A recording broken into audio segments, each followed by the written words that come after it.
The Gina and Matty podcast. On a Central Coast weekend. Come on, let's go. Brilliant. Still no cease and desist emails from Channel 7 for stealing that. That's fantastic. Welcome to the studio, Tash. What did you think of the last little bit of that song just then? Like I love it. Did you love the that? Voice, yes. The Maddie singing. You Voice think of that's an okay? angel. Oh, you're nice. Thank you, She's Tash. nice. You I can have come to back be. anytime. Good morning. Welcome to the studio. It's lovely to have you here. Thanks for having me, guys. Good morning, everybody. And you guys welcome. do such a fantastic job with Coasties Mag. If you're not following Coasties Mag on Instagram, give them a follow at Coasties Mag because they support everything that is local here on the coast. But rather than Gina and I bang on, because we do that for 3.5 hours every morning, people get sick of hearing us talking. Let's chat to an expert about what is going on across the coast this weekend, Tash. Well, I have tried to give you a bit of a mix this weekend. Something for the singles, something for the families, and something for those who are partnered up and ready to get married. Oh. So I'll start with the singles. Tonight, happening at the Savoy in Long Jetty, we have a singles mixer night for 20s, 30s and 40s. It's from 7 till 9, tickets at $35. You get a drink on arrival and there's grazing platters to share. So if you are single and want to do things a little bit more traditional, head on out there, book your Love tickets. They're such good events. They run, it's hosted by Connect Social Centra Coast, and they run the best events. So Imagine meeting check someone them face out. to face instead of on the interweb. Who would know? Who would Who think would that would know? work? You can feel Turn the the sparks notifications fly. off for a night. Turn the notifications off. I know. Turn Swipe the apps right. off. Yeah, absolutely. And it's such a great venue too. There, the Savoy at Long Jetty. So great. good. Yeah, so turn up there tonight if you are single.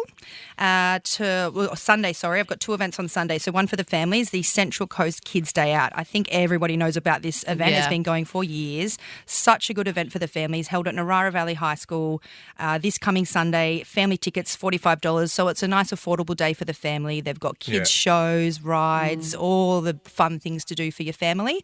So get out there. This Sunday, that's a Also- great one. Yes, and I believe And- your All-Stars are going to be there this Sunday too. And like it's so good for them too because they've had to postpone that because Yeah. the first time that we were around it got washed out and there's a bit of rain around today and tomorrow, but Sunday sunshine. It's going to be an absolute cracker of a day. Bluey and Bingo are going to be there. Coco Melon, the Cookie Monster. Oh my Lord. It's going to be an absolute hoot. We know where we'll find Maddie. He's got little kids. He knows all about them. Fangirling over Bluey. Oh my gosh, Bluey. Same. I've got a photo and I was definitely starstruck. Let's be honest. What else is on, Tash? And then we've got the Central Coast Wedding Trail. So this Sunday, 10 till 3, there's 8 venues across the Central Coast accommodating a range of vendors. So you can go to the different venues. They've got celebrants, photographers, florists, stylists, caterers, you name it. Everything you need to plan your nuptials.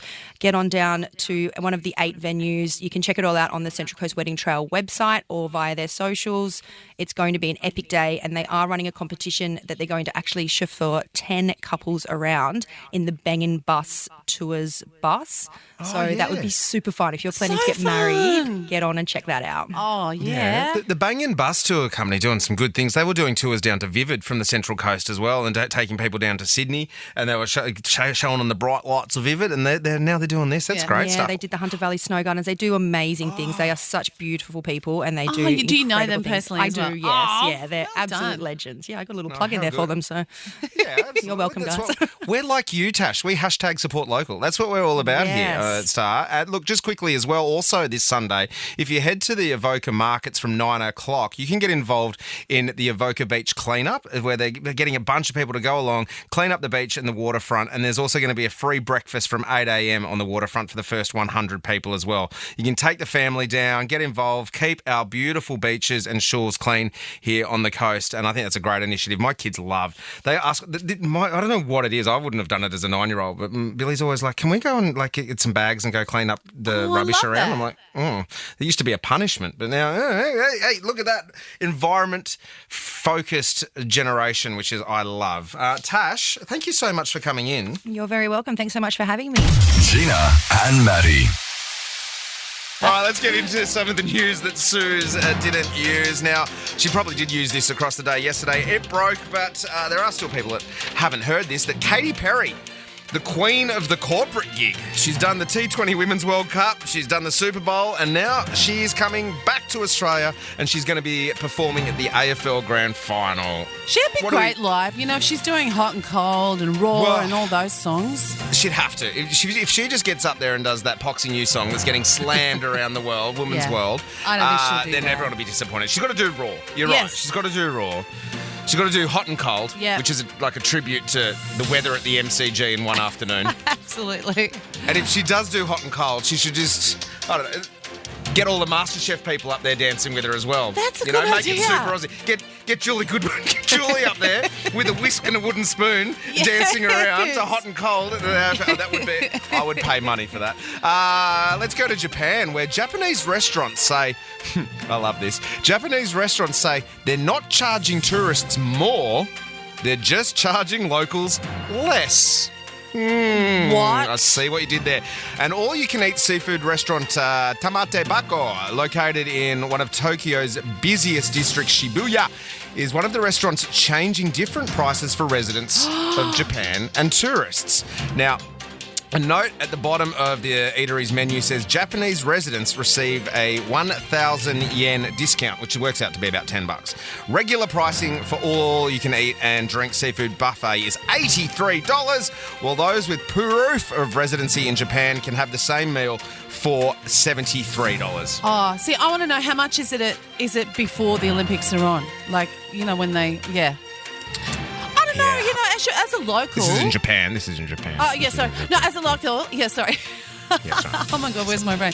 As a local, though, I can understand. You know, like I'm here for that. Yes. I reckon I'm okay with it. I'm okay with that. Like with the cost of living, you know, the pressures of the local economy, the yen isn't doing great. Yeah. People who are travelling. You know what? Yeah. There's tourist taxes all around the place. It's I'm okay true. with it. And I Japan just love is the way they said, we're not charging them more, we're just charging the locals less. I like the way that. And love Japan is Yeah. a hot destination. I really want to go there. It looks beautiful. I can do understand. And just because you are a new hot destination and your prices go up, it's like when you live somewhere beachy on the weekends. You want to be able to get a park and you don't want to pay extra just because it's a public holiday, because that's where you get go. your parking stickers. That's where you get your parking stickers. I Yeah, guess that's why if you live in the area. surely, You can, do you reckon, because I really want to go to Japan as well, do you reckon I could pass as a local and get the discount?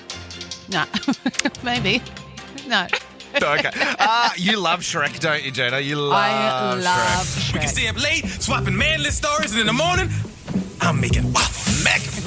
Well, if you are familiar with the Shrek universe and have always thought that Lord Farquaad, that's a fun word to say. I know, right? Lord Farquaad. Do you want to say it? You say it. Lord Farquaad. Lord Farquaad. Lord Farquaad. Lord You Farquaad. can't say it slow. Oh, I've got to be careful how the speed run. Lord Farquaad looks like someone. This is the theory. Now, this theory, if you can't put your finger on it, well, wonder no more. Fans across the globe have come up with a theory that they know who Lord Farquaad's parents are. Hold on to your hats. Let's start talking about who Lord Farquaad's mother is. And there is a theory that Lord Farquaad's mother is Snow White. Now, we see in Shrek that Lord Farquaad has the magic mirror on the wall. The same magic mirror that Snow White has. Yes. So, did he get the mirror from his mum? They both have black hair. Yes. So that's not uncommon. And then they point out that his outfit choice might not be an accident. They both have the same puffy sleeves with the same cutouts. They do. Right. So then, who Who's is the his dad? daddy and what does he do? Well, these onion layers, let's peel them back, Gina. Peel him. It's one of the 7 dwarfs. Because Lord Farquaad is quite small in stature. Is he height challenged? Yeah. Yeah, vertically challenged. And you know what? There's only one dwarf that has something in common with Lord Farquaad. If you look at what he always wears red with a black belt. He's literally wearing what Grumpy wears. Lord Farquaad is a mix of Snow White and Grumpy. There we go.